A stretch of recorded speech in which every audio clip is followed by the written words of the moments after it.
And that's the key word. You have to be able to communicate it. I tell the students, you have such a great story. They think their resumes look boring, but they have done some really interesting things. I mean, it may be on a small scale, but if they would just build a story around their resume. Plug for 3890, Marketing Yes. 3890. We teach you how to do this. You Anyway, will have some great stories. Yes, we'll help you write those stories, but it's so true. Yeah.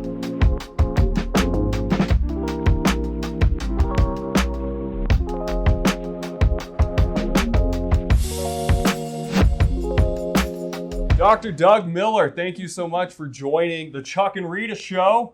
Welcome.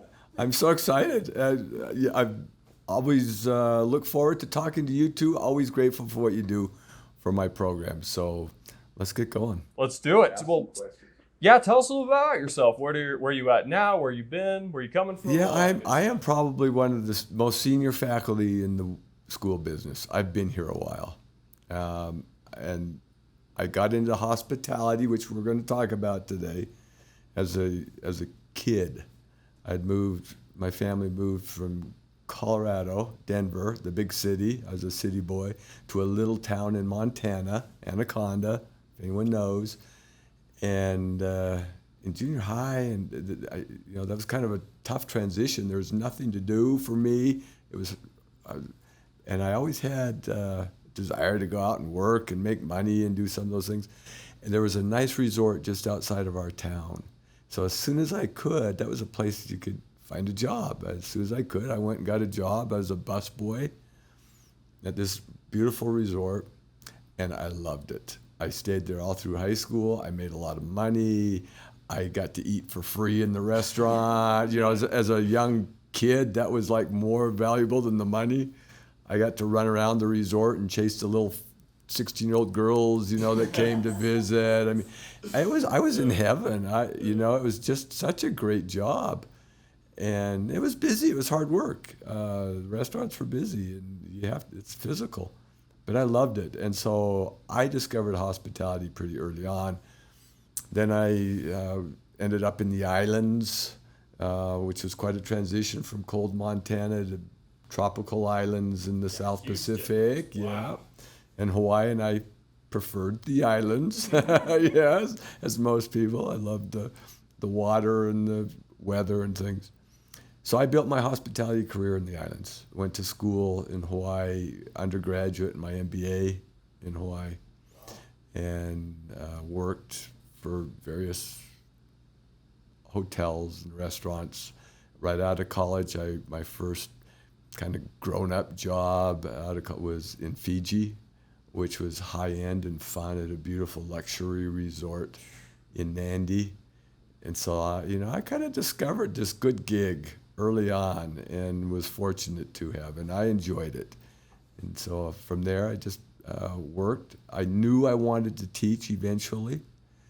And at some point along the way, I got married and had a few kids, and it was at that time when I decided, in fact, we were a young family. I was running a resort in a small resort in Tonga in the South Pacific, and decided it was probably time to bring the kids to a place where education and healthcare and we were on a remote island. I mean, we were far from anything secure that way. It was beautiful. I could have lived there forever, but with the family, we made some decisions and decided it was time to get a PhD and go into teaching. Came to the U of U, promised my wife, who is Polynesian, that we would return to the islands as soon as I finished. She still reminds me that I have not kept that promise. I'm very old. So we stayed here. While we were at the U of U, I had been there a year when UVU called and said, we need some help teaching hospitality. Would you come?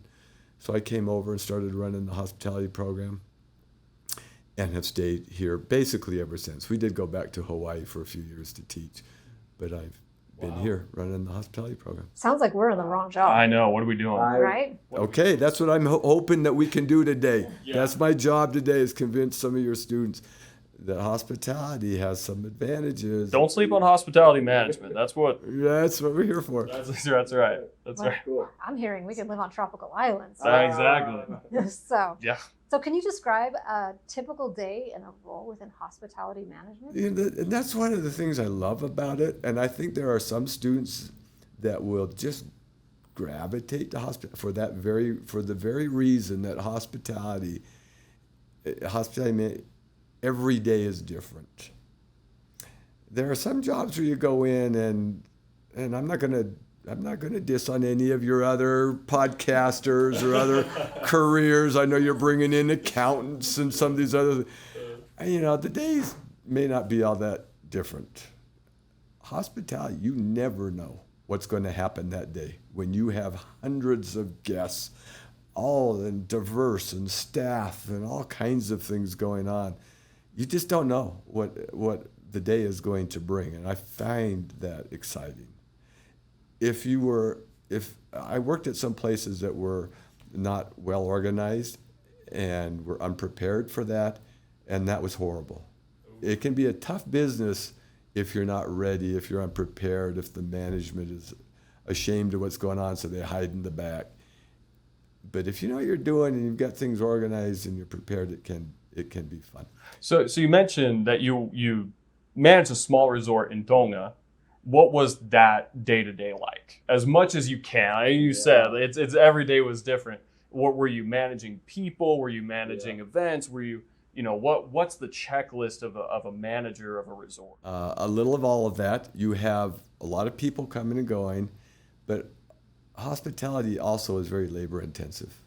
So you have a lot of staff. You have a lot of employees that you have to manage, and half of your problems, and that may be a question we'll talk about later on, come because of the staffing and the employee issue. So you've got to really make sure you got your people there. In the service industry, guests expect quality service and they expect it in a timely fashion. Things have to happen on time. Otherwise, people get impatient. As you know, when you eat in a restaurant, if you're delayed for 10, 15 minutes, all of a sudden you're thinking, okay, we're not coming back.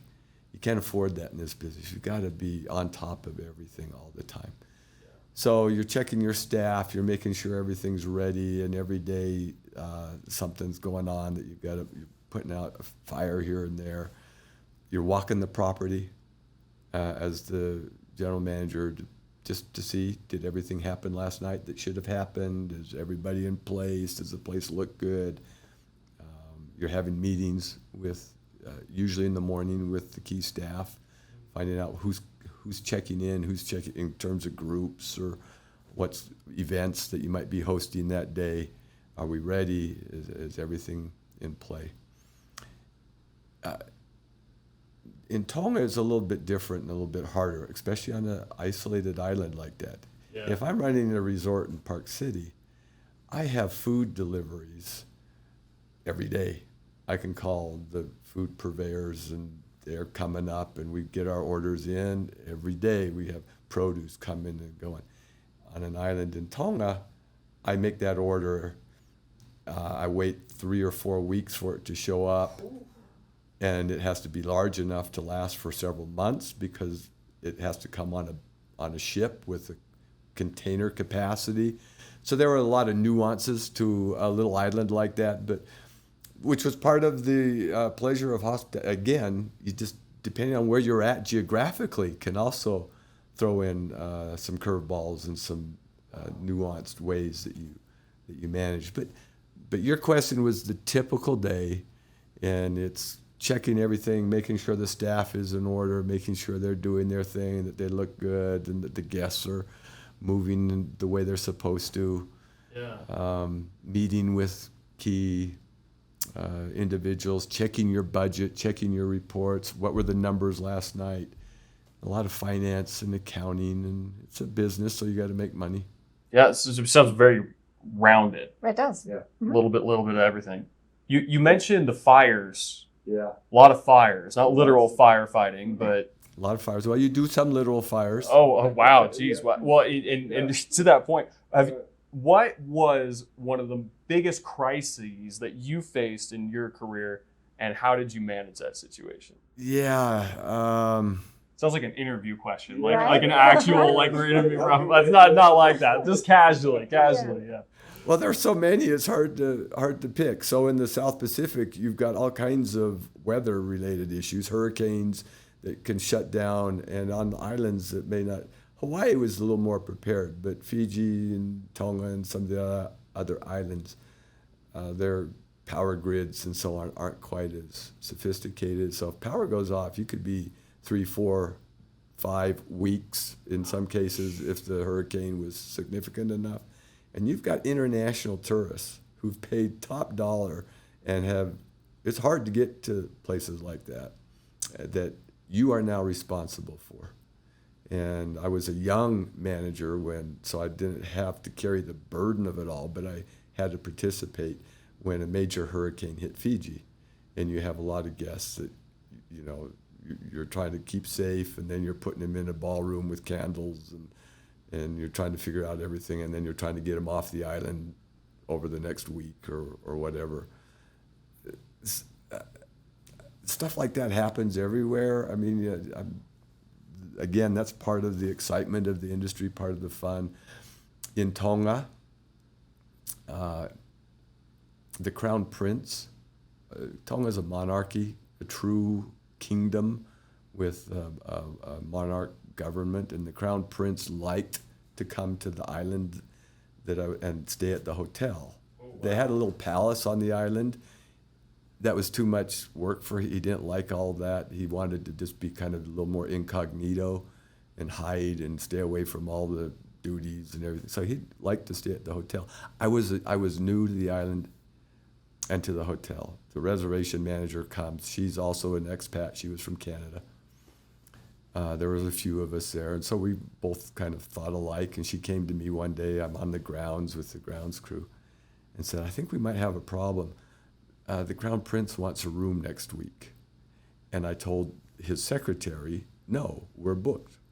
It was a major international fishing tournament, a deep sea fishing tournament that was coming through. It was being hosted there on the island at our hotel. It was really the best international hotel on the island.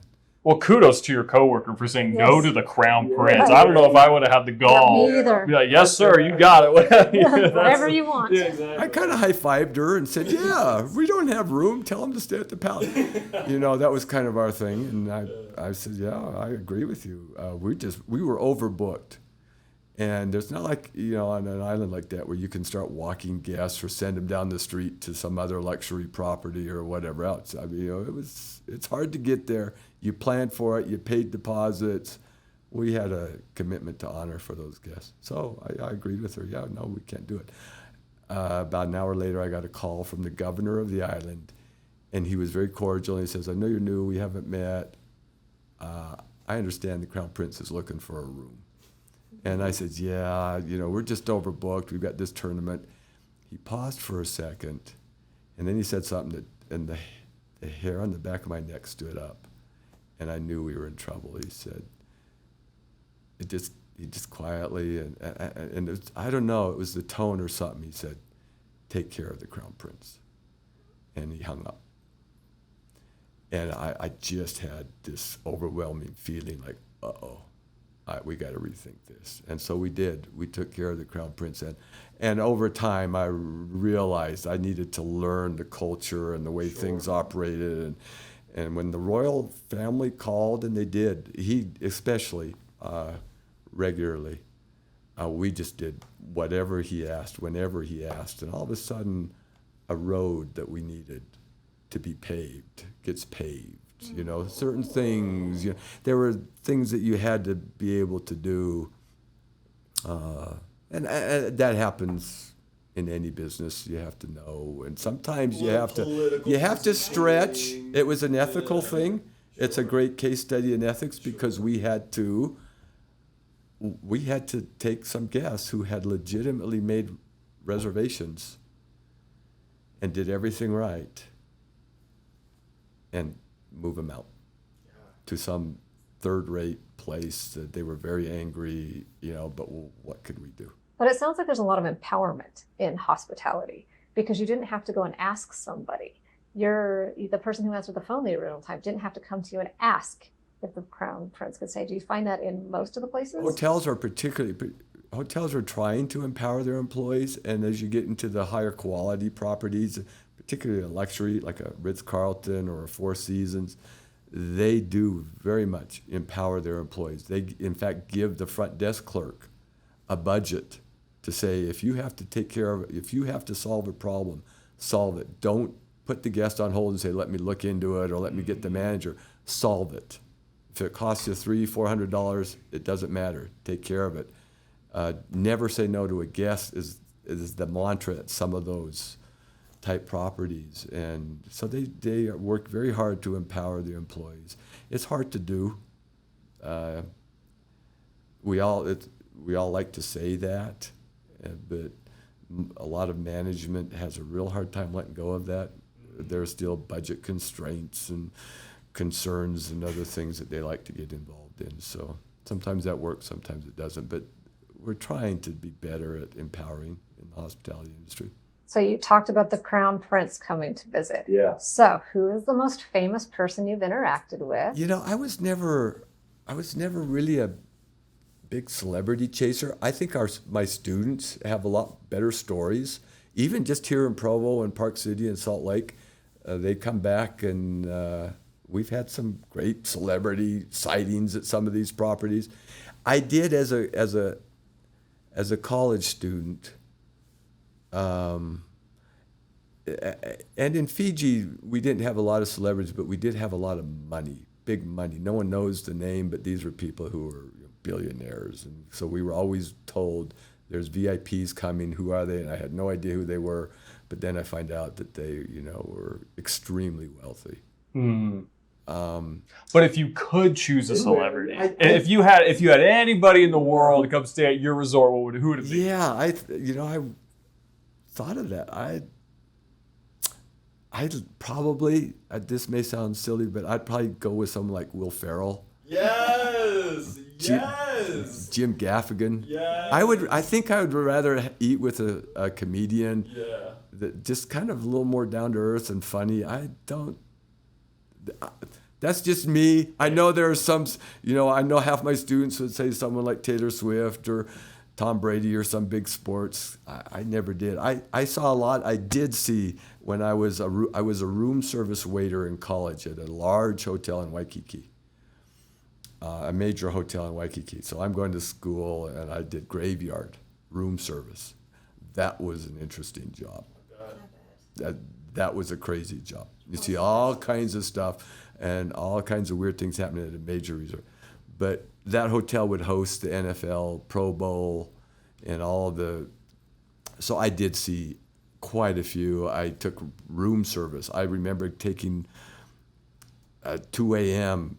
major food order into Hakeem Olajuwon's room. Wow. And he was chatty. For about 5 minutes, so I mean, there were other times when, when you go into a room and you go, oh wow, someone I know. And for you NBA fans, that would be like Giannis Antetokounmpo. It's like, Hakeem was one of the top 5 players in the league. MVP a couple of years ago. That's incredible. I'm starstruck. Yeah. I'm envious. That would be amazing. I want to know, did they tip well? Ooh. Yes. That's why I did graveyard room service. It was great tips. You made really good money. It was it wasn't as busy perhaps as during the day, but they were a little more, they were a little more generous because it was 2 a.m. or 3 a.m. or whatever. I know if I was ordering room service, I'd tip pretty well. At 2 a.m. At 2 especially. a.m. for sure. Yeah, I got that. It was a good job. It was a great job. I enjoyed that job. You never knew who you were going to see or what was going to happen. That's cool. Okay. What are the most common problems that need solving in the hospitality industry today? Yeah. And can you share an example? I think you've already shared a bunch of really good examples of that. And I think it sounds like people are really... I'm going to come right back to that. It is absolutely staffing. Yeah, it's finding people. And when we get to talk about the WARM program or in the hospitality program, we'll draw that connection. hotels, resorts, restaurants, food, event management, country clubs, amusement parks, everything that comes under the hospitality umbrella is usually labor intensive and you need a lot of people. They're hard to find. They're hard to find good people, and the quantity that you need of good people are hard to find. So every hotel, restaurant's probably understaffed across the country. So be nice to them. Yeah, I was going to say a people and culture and Yeah. HR almost component of this, where you really have to build a really strong worker loyalty, Yeah. almost. You want to hang on to them. If you find a good one, you really need to try and hang on to them. You're limited a little bit in hospitality. I mean, if you're doing restaurants, you find a good waiter or a good cook or you just can't throw the bank at them because the profit margins don't allow that. You've got to stay within a competitive range. So there's only so much you can do when it comes to money. They're hard to hang on to. But even as you get into the management level, which is what we're doing here at UVU, we're training our students to be managers, and not the line level, but the senior level. There's a lot of openings. There's a lot of opportunity if you're good in that. You can go anywhere. So we're talking about openings, right? I'm going to segue into the students are going to hear from me ad nauseum how much I love networking. So when we're talking about job openings, how important is networking in your experience? Networking helped me a lot, particularly the job to Fiji I was fortunate because of networking to get that job. I was fortunate because of networking to get the job in Tonga. So networking is going to open up so many doors. It's critical. I agree with both of you. I've heard you both express that and teach that in your classes. I would say that in hospitality, you can still succeed just because of the need. Networking can expedite it and can put you in better places faster, perhaps. And hospitality is a people business. Networking comes natural to us. And it's a transient business. A lot of hotel managers are moving from place to place. That's what draws a lot of people to this industry is they want to see the country, want to travel, want to see the world. They don't want to be in Park City for their whole career. They want to do a couple of years there and then go to New York and then go to Hawaii and then and you can absolutely do that. And as you do that, every place you go, you're making new connections and friends and networking there becomes, I think most top level management in hospitality would have a story where I'm here because I worked with so-and-so in Florida 5 years ago and they called me and said, hey, we got an opening. So hospitality, networking is critical, and because of the nature of our business, it happens naturally. So some students are afraid of that word networking. So in the hospitality industry, what does networking look like? Just doing a good job, going to work, doing your job, being conscientious about it, it's great to be a student in the program, because if you're just an employee and you tell your manager, hey, I want to be promoted, or okay, you're just one of the individuals that's asking, everybody wants that. But when you're a student, they expect that from you. When you're going to school and you say, I'm here, I'm learning, I want to do this and that, management pauses and they stop, they listen, they want to help you through that process. So a student who is conscientious about it and talks to various people, because all the management, they're moving around the hotel. Everyone gets a chance to see people and know people. And if they just say, oh, hi, and I want to work for you one day, it's going to generate a conversation, and that individual is going to take an interest in the student and want to follow up with them. So there are some tricks that they can do, but it's usually pretty just common sense things. Be a good employee, be on time. Managers talk and say, oh yeah, I love Joe, he's great. Apply for jobs in other departments as they become open just to kind of expand your reach into other areas and your networking possibilities. So it's easy to do in hospitality. And if you're drawn to hospitality, you're probably naturally capable of opening up those conversations. And we try and I appreciate the fact that you're teaching them that. I know in your classes it's a significant part of the class, and we appreciate that you do that for us. Yeah, absolutely. Just a quick overarching question here. Connecting these ideas, networking is easy because it's part of it. Yeah. Hospitality management in general is one of the biggest industries. Well, tourism in general, number one globally, if I'm not mistaken. You're right. So Number one globally. When we're talking about job security, job placement, opportunity for growth and advancement, hospitality management could be one of the most secure industries if that's what a student's looking for. Yes, 100%. A lot of students don't understand the breadth of what they can do with hospitality. We're a people business, and COVID kind of sped up this process where we have withdrawn from people. It really sped that up, actually. And so a lot of people don't go to the office anymore. They're just disconnected. The only connection they have might be on Teams or something, which isn't quite the same. We can't do that in hospitality. We have to stay connected to people. And I'm hearing all of the time about industries that are not what you would consider hospitality, that are looking for hospitality-minded individuals. For example, this Edison, the club, office club type, it's a new concept in Salt Lake. It's getting a lot of attention.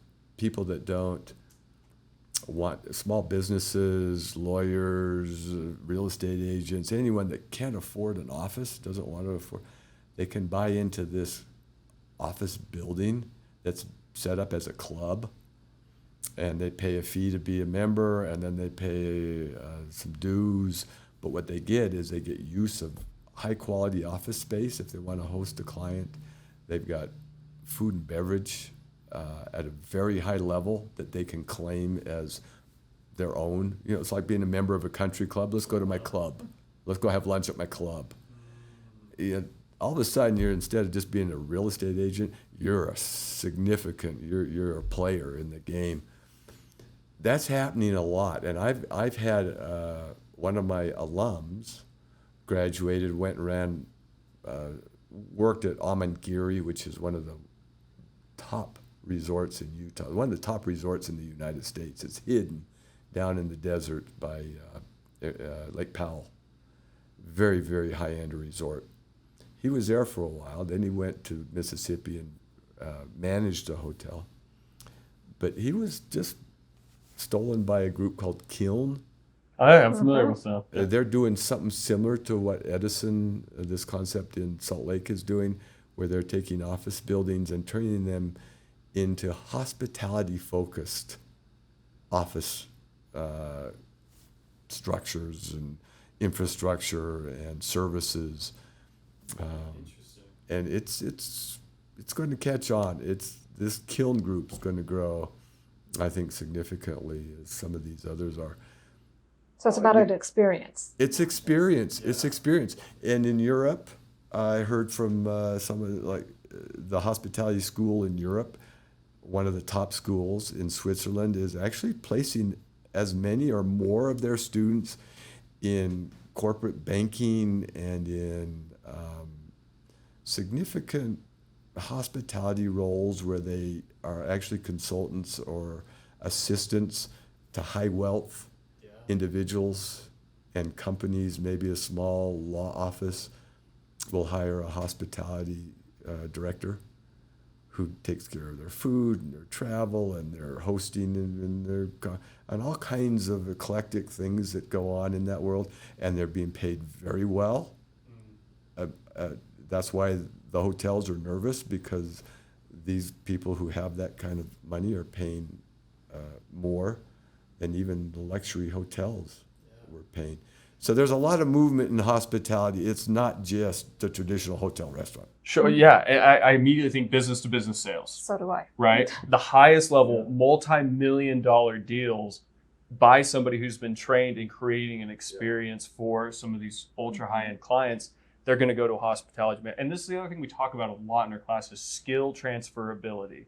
People think, oh, because I'm a resort manager, I can't go and work at a bank or in finance. You absolutely can. You just have to communicate how that skill transfers. And it could be invaluable. It could be more valuable. And that's the key word. You have to be able to communicate it. I tell the students, you have such a great story. They think their resumes look boring, but they have done some really interesting things. I mean, it may be at a small scale, but if they would just build a story around their resume. They just haven't taken our class I was going to yet. say, plug for 3890, marketing Yes. 3890. We teach you how to do this. Anyway, You will have some great stories. Yes, we'll help you write those stories, but it's so true. I have a student that works with mentally disabled seniors, and they want to do hospitality. They're like, wow, what a connection. What if I'm a hotel general manager and that's on your resume? I want you. I would hire you in a heartbeat, but you've got to build the story, make the connection, and it's a done deal. So there's a lot of this opportunity, and hospitality is one of the few industries anymore. A lot of business industries and other industries, the human connection has gone because of technology. We're one of the few where that is who we are. That's always been what we are. We haven't lost that. That's who we are. So I think that the opportunities in the future, number one industry in the world, lots of growth, people are always going to travel. It's in our DNA to want to travel. Someone's got to facilitate that, and it's not going to be done by AI or robots. People want human connection. So we've also talked a lot about the warm, sandy places to put your feet.